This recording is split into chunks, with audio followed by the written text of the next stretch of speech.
Hello everyone, Leah here, and in today's mini art supply haul, I'm going to be showing you all of the little items that I purchased that are exclusively Caran D'Ache. I'm going to be upfront with you right now. This is actually my second go around of recording the unboxing part of my art supply haul.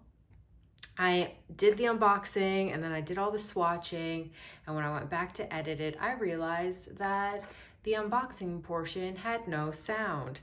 So I'm doing take two at recording this part of the process. So I'm just gonna dive right in. Now this is a mini art supply haul because I don't really need a lot of art supplies, but I had fallen in love with some of the ones that I have been using for a while now and some of the newer supplies to me from my massive art supply haul that I've already posted a little while ago. And if you've seen it, you'll know that I had purchased a bunch of colored pencils, and of that there was Caran D'Ache. So I'm just gonna, and I really love the way that they draw, so I decided to buy some more. So first, let's just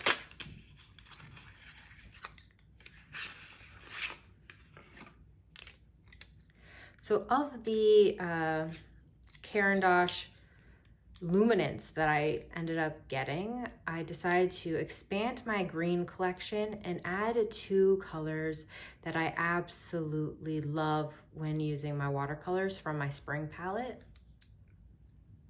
So of them, I thought they would make a great pair to go with my watercolors. And then I really wanted to add in some more greens and pinks. However, they didn't have the exact color pinks that I was looking for. So when I was on Jackson's website, I noticed that Caran D'Ache also has watercolor pencil crayons.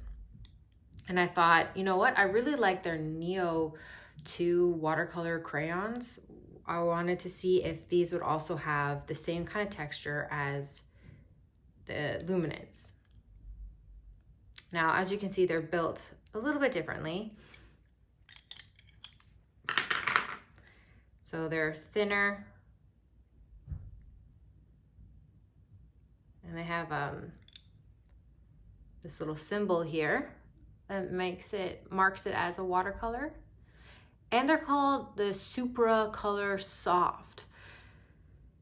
So yeah, my intentions is for this to be a nice soft color that I can use with all of my art supplies as my mixed media. And I'll show you the swatch down in just a moment. Along with the pencils that I went with, I also decided to expand my collection for their NeoColor watercolor crayons.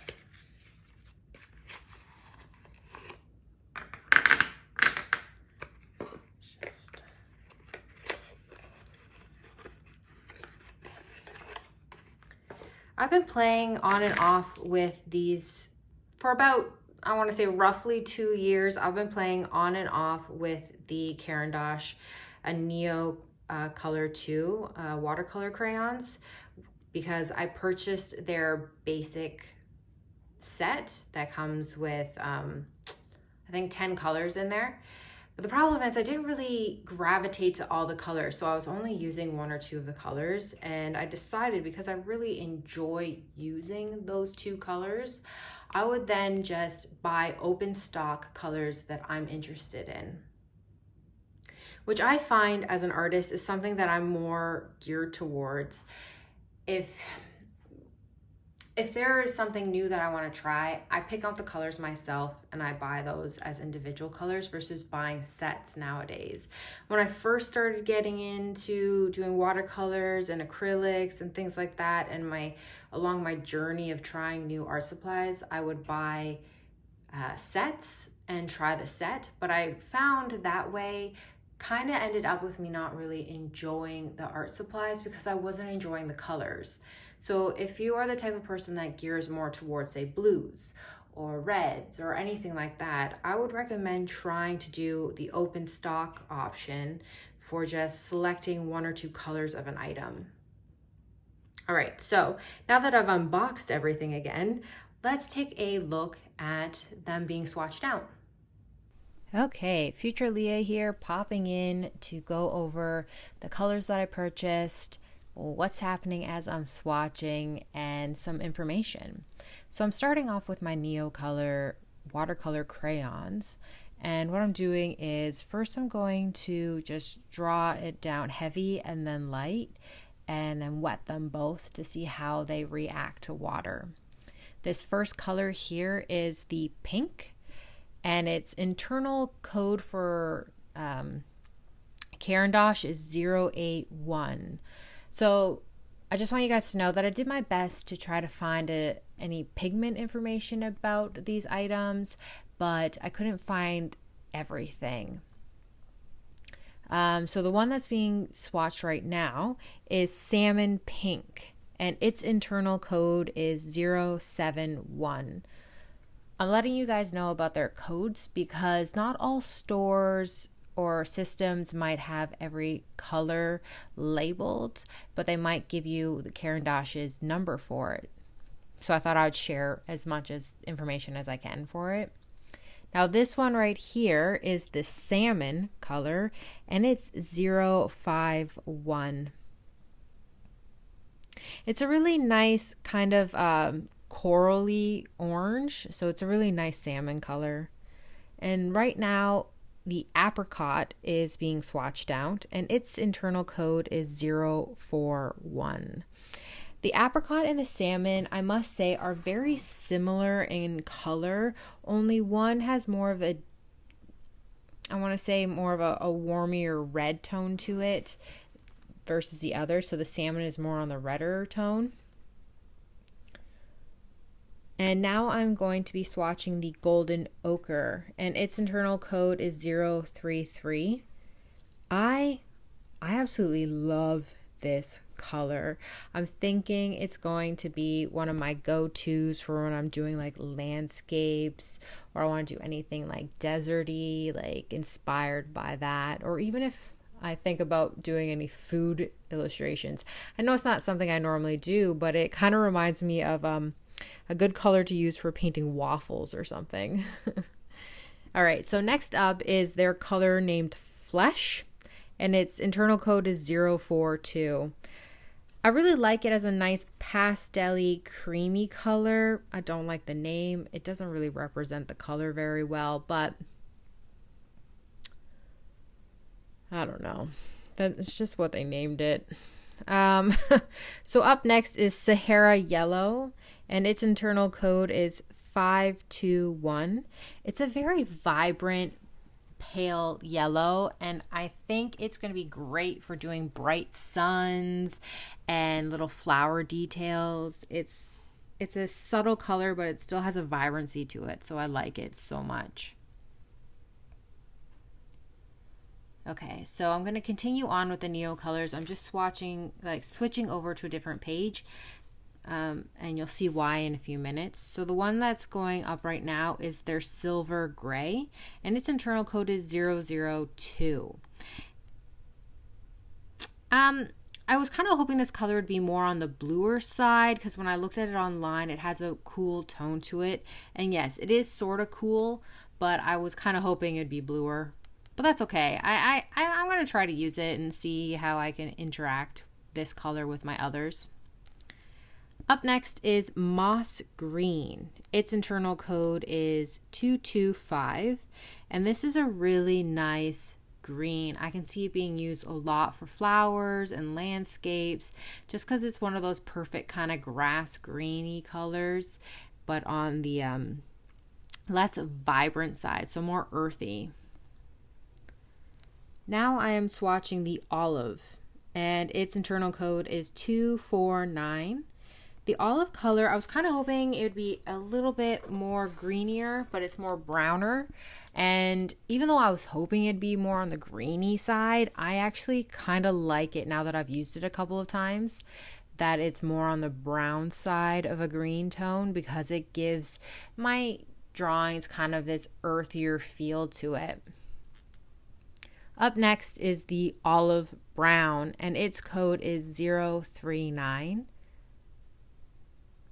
And it definitely is a brown color, and I think it's a nice color. I think it re-wets really well too. Okay, so now that I'm done the NeoColor crayons, I'm going to do the SupraColors, and I'm going to compare them to their matching colors in the crayon. So right now I'm drawing out the salmon pink in the SupraColor Soft 2. And for this one, I couldn't find any pigment information, but you can find out its light fastness. And so this pink here is rated with a 1 star, which they label as good light fastness, but not excellent light fast. And I must say, I was quite surprised with how it re-wet. I was a little nervous just because I plan on using this as an actual colored pencil versus a watercolor pencil, but it re-wets beautifully. Up now is the pink, and its light fastness is also a 1 star rating. However, I just want to point out that even though this is their pink and the NeoColor is also named pink, they are two different looking pinks. So this one here has a cooler tone to it, where the crayon version of it has a warmer tone. So I think they'll be working well side by side together. Up next, I am doing the olive brown in the colored pencil option, and it comes with a light fastness rating as a 2 star. So that means it's a 1 up from good. And it too has a different color versus the crayon color version. It's more on the goldeny side. Now I'm doing the green ochre in the SupraColor colored pencil. It as well has a light fastness rating of 2. This one here, when it re-wets, is very much on the warmer, like this yellowy green side. It kind of reminds me of a mix between the golden ochre and if, say, you mix like maybe some moss in there. It's a really nice color. Okay, so now I've moved on to my Luminance colored pencils, and so basically I'm just going to draw them out to see how dark they can go and how light I can use them. This one here is the olive yellow, and it does have pigment information. So it comes with PBK6 and PY3 for the coloring, and its light fastness rating is a 1. Next up is the moss green. Okay, I honestly thought this was going to be a little bit different than my chromium oxide green. They're very similar in color. This one's just a little bit more on the earthier tone, but they have very close similarities. But yeah, anyways, this color is PY3, PB60, and PBK6. And it also has a light fastness rating of 1. And yeah, okay, so right now you can see on the screen, the colors on the end look different, but when you're drawing them, they're very close in similarity, and you can only tell the difference when you have them next to each other. Up next is the ultramarine violet. I absolutely love this color so much. It has a light fastness rating of 1, and it was made with the pigment of PV15. Now I'm drawing out with the ultramarine pink. Also absolutely love this color. Since swatching these out, I use these two colors a lot. It was made with the pigment PR259, and its light fastness rating is 2. For the Luminance light fastness rating, I do believe the LF1 versus LF2 is actually a higher rating for light fastness. So if you're going to use it and save it, the ones are the higher quality. Now let's take a closer look at them now that they've dried. As you can see, there are a couple of overlapping colors between the NeoColor and the SupraColor. However, the colored pencil, watercolor pencil, has a kind of a cooler tone where the NeoColor has a warmer tone. So even though they're the same color technically, they aren't exactly identical. Same with the olive brown version, which I think is actually okay, because when you're using them together, there'll be slight differences, or if you're going for a warmer tone or cooler tone type of thing. When it comes to the colored pencils and the textures, I absolutely love how these feel kind of buttery soft when you're drawing with them. And even though these are a little bit stiffer and harder texture wise, they still do go on just as smooth.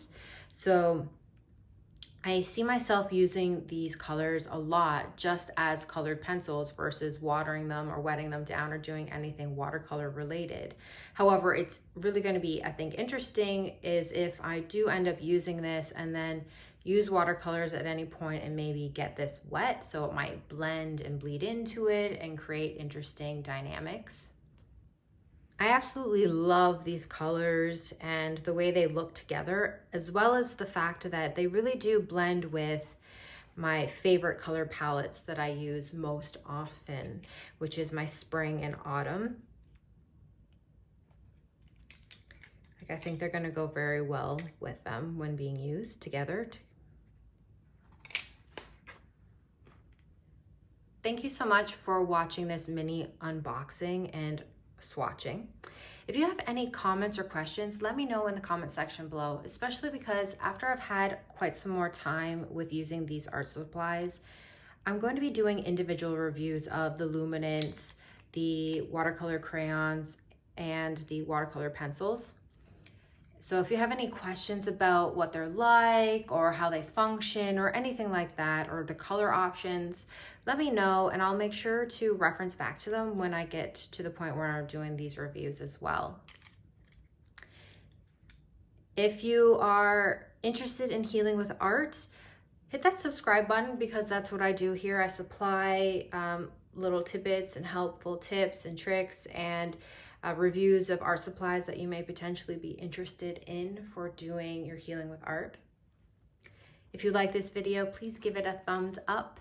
And before I sign off, let's just take a moment to take a deep breath in.